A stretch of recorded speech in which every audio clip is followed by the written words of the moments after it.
الله والحمد لله والصلاة والسلام على رسول الله.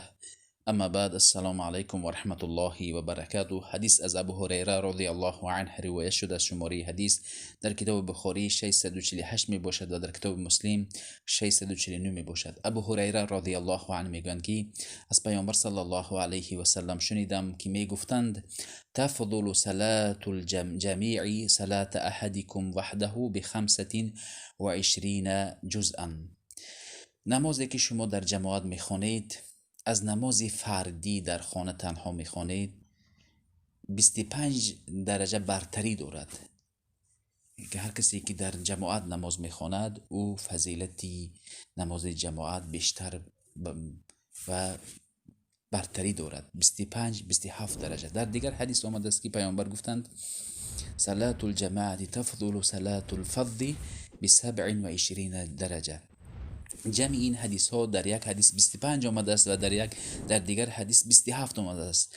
جمع این حدیث ها این است که در کدام مسجدی که تعدادی نمازخوانان بسیار باشد و امام اهل سنت و الجماعت باشد، امام عالم باشد و عالم به رکنهای نماز و فقیه باشد، این 27 درجه میشه برتری دارد.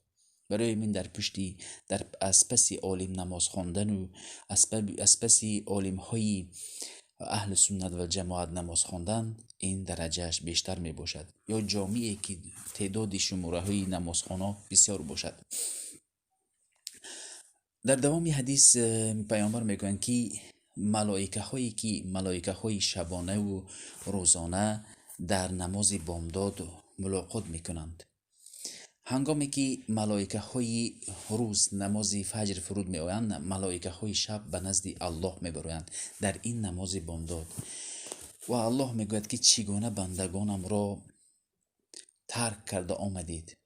فرشتگان می گویند که آنها در حالی که ما از نزد تو پیش نمازگزارا رفته بودیم، آنها نماز می خواندیم و ترک کردیم. هنگامی که در نماز بامداد نماز می خواندند، در نماز عصر و نماز بامداد فرشتگان جایهایشان را عوض میکنند.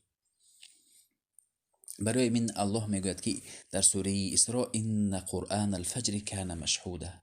قرآن صلات الفجر، در اینجا صلات نماز بامداد، کان مشهودا، فرشتگان در او حاضر میشوند. مشهود یعنی شاهد شدن میباشد.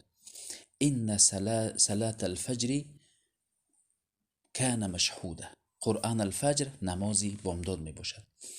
و فضیلت نمازی جماعت بسیار از پیامبر صلی الله علیه و سلم میگویند: من صلی العشاء فی جماعت فکأنما قام نصف اللیل و من صلی الصبح فی جماعت فکأنما صلی اللیل كله.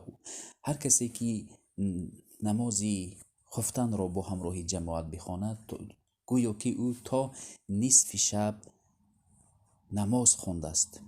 اگر نماز بامداد را در جماعت بخواند گویا که تمامی شب او نماز خوانده است. میبینید فضیلتی نماز بامداد و نماز خفتن را. و سنگین ترین نماز برای منافق نماز بامداد و نماز خفتن میباشد که در او کس تنبلی میکند. این بود شرح مختصر این حدیث. السلام علیکم و رحمت الله و برکاته.